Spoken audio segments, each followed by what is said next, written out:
So, as I've been thinking about the failed assassination attempt of former President Donald Trump, I couldn't help but think of a verse in the Bible about having your ear pierced.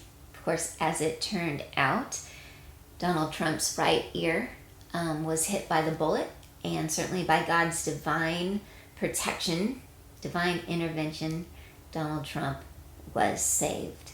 And so thankful that God made Trump so resilient. And the verse about having your ear pierced is in the context of slavery, which of course is a very difficult topic, the way the Bible talks about slavery as being a normal part of culture. But the truth is, back in the day, it was. Just for analogy, war is hell. We have war today, but there are war crimes, there are guardrails, there are rules even within war. Well, in horrible things in the culture, there are rules. And with slavery, which was certainly horrible, we need to understand in the context of the Bible, slavery was the result of, after war, the people were either killed or taken as slaves, or people offered themselves up into slavery, much different than slavery in the U.S., but offered themselves up as slaves to pay debt. So much different than today. And in fact, Exodus 21:16 is about the type of slavery which someone is kidnapped and then taken to slavery or kept with the kidnapper.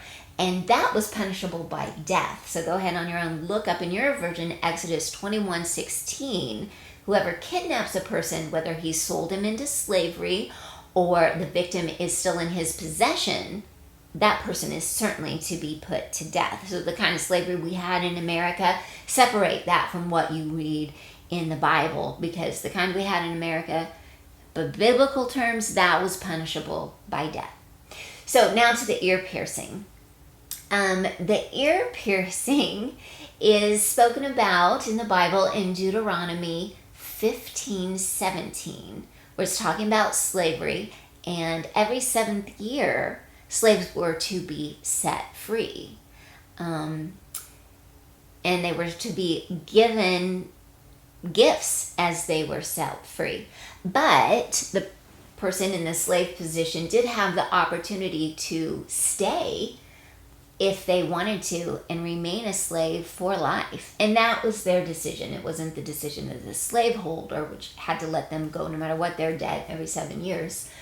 If the slave wanted to stay with the family, then they would have their ear pierced, showing that by their decision, they were a servant of that person forever. And so that's my prayer for Trump, that his ear was pierced. That had to be a life-changing moment. And to have such courage and strength through all that.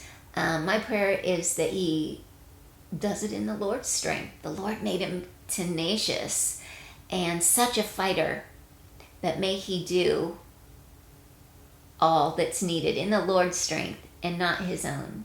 And may his ear be pierced, the bullet, as a sign that he is the Lord's servant forever.